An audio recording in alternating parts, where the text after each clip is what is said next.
Баршаңызға қайырлы күн, құрметті көрермендер, каналыма қош келдіңіздер. Оразаларыңыз қабыл болсын. Бүгін Ауызашарға кәріс асханасынан осындай өте дәмді, жұп-жұмсақ, үлпілдек болып шығатын пигоди дайындаймыз. Бұл тағам сонымен қатар өте тойымды болып келеді. Бір жасағаннан ақ шығады. Сіздерге құрамын, толық мөлшерін төменде жазып қалдырамын. Ендеше видеоның маңызды сәттерін жіберіп алмай, соңына дейін көріңіздер. Ең алдымен пигодидің қамырын дайындау үшін ыдысымызға жылы су құямыз, үстінен құрғақ ашытқыны саламыз. Қамырларыңыз жақсы көтерілу үшін міндетті түрде сапалы, мерзімі өтіп кетпеген ашытқы қолданыңыздар, және де үстінен бір шай қасық қант салып, барлығын жақсылап араластырып аламыз. Одан кейін шамамен бір ас қасықтай сұйық майды құйып араластырамыз. Ұнымыз алдын ала електен өтіп дайын тұру керек. Негізі кез келген ашытылып жасалатын қамырға тұзды осылай ұнның үстінен салып араластырып алған дұрыс болады. Енді осы ұнымызды жаңағы сұйықтығымыздың үстінен барлығын бірден салып жібермей, екіге бөліп салып қамыр илеуді бастаймыз.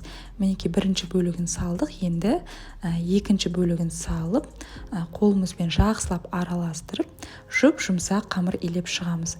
Бізде кішкене жұп-жұмсақ, қолға жабыспайтын қамыр иленіп шығу керек. Ешқандай ұнның артық түйіршіктері қалмағанша қамырымызды жақсылап илейміз. Соңында осылай шамамен бір ас қасықтай сұйық майды қолымызға құйып қамырдың бетіне жағып шығамыз. Осымен біздің қамырымыз дайын. Енді қазір беттерін жауып, шамамен көтерілгенше 1,5-2 сағатқа жылы жерге қойып қоямыз. Бетін осылай пакетпен жауып қоямыз, сонда қамырдың тез көтеріліп шығуына әсер ететін болады. Ал біздің қамырымыз көтерілем дегенше біз пигодидің салмасын әзірлейміз. Ол үшін бізге тартылған ет, менде сиырдың тартылған еті 40 қабат және де 2 бас пияз қажет болады. Ең алдымен пиязымызды біз видеода көрсетілгендей өте ұсақ етіп, қатты ірілемей турап аламыз. Келесі кезекте капустаны да дәл осылай ұсақтап турап аламыз. Негізінен бұл пигодидің мантыға қарағанда ерекшелігі қамыры ашытылып дайындалады, және де қамыры мантыға қарағанда қалыңдау болып жайылады. Мінекей 40 қабатпен жуаны турап алдық. Енді ыдысымызға бірінші фаршты саламыз, одан кейін үстінен ұсақтап туралған пиязды және де 40 қабатты саламыз. Дәміне қарай тұз қосамыз. Мен бір ас қасық шамасында қостым. Келесі кезекте дәміне қарай қарабұрыштан да қосамыз, және де салмамыз сочный, әдемі болып тұру үшін біз 2 ас қасық осындай соя соусынан қосамыз. Тағы да салмасы құрғақ болып қалмас үшін 2 ас қасықтай сұйық май қосамыз, немесе қаласаңыздар құйрық майдан ұсақтап турап салсаңыздар болады. Енді салмамызды жақсылап біркелкі болғанға дейін араластырып аламыз. Осымен пигодидің салмасы дайын. Мінекей қамырымызда көтеріліп дайын болған, көріп тұрғандарыңыздай, осылай 2-3 есеге ұлғаю керек. Енді дайын болған қамырымызды осылай қолымызбен бірінші 1-2 басып аламыз, одан кейін столға орналастырып біз жұмыс жасауды бастаймыз. Бірінші столды осылай сұйық маймен майлап аламыз, одан кейін қамырымызды аламыз. Енді қазір қамырды өзімізге ыңғайлы көлемде бөліп аламыз. Көз мөлшерімен бөлсеңіздер де болады. Бірақ мен барлығы бірдей мөлшерде шығу үшін таразымен өлшеп аламын. 80 немесе 100 граммнан алсаңыздар болады. 80 граммнан алсаңыздар өте әдемі көлемде болады.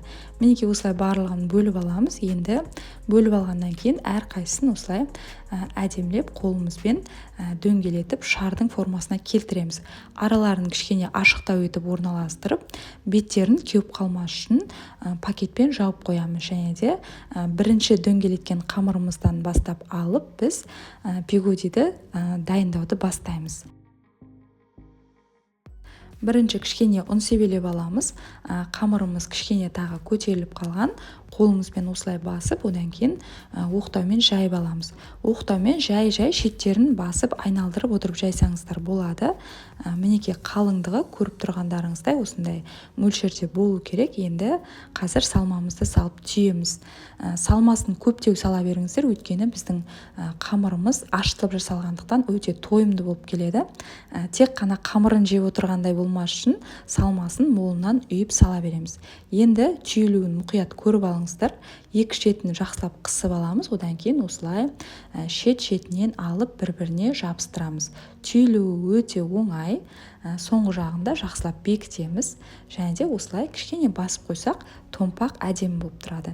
Негізі бұлай түйу міндетті емес, бұлай түйе алмасаңыздар тек бір-біріне қатты қысып жабыстырып қойсаңыздар болады.